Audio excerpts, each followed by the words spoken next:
Iż-żieda fl-impjiegi bejn Ottubru tas-sena 2014 u Ottubru 2015 kienet iġġenerata kollha mis-settur privat.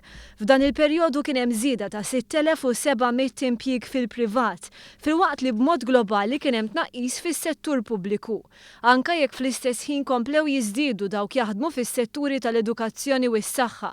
Dan ifisser li jekk wieħed jara l-ħolqien tax-xogħol matul din il-leġislatura, wieħed jinnota żieda ta' kważi 17,500 impjieg full-time.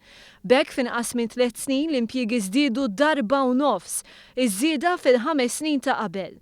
Taħt din l-amministrazzjoni kuljum żdiedu 18 l-impjieg full-time. 8 minn kull 10 impjiegi ġodda kienu fis-settur privat, tant li l-proporzjon tal-impjiegi tas-settur pubbliku fit-total naqset għal 25.8% minn 26.7%. Il-Gvern irreaġixxa b'mod pożittiv għal dawn ir-riżultati u qal li jikkonfermaw kemm il-ħidma tal-Gvern qed twassal għal tkabbir ekonomiku li jissarraf f'ħafna aktar postijiet tax-xogħol. Żied li dan ifisser ukoll għada finanzjarja aħjar għall-familji tagħna. Il-Gvern qal li fix-xhur li ġejjin ser ikompli jieħu miżuri biex aktar persuni igawdu dejjem aktar mill-qagħda b'saħħitha tal-ekonomija ta' pajjiżna.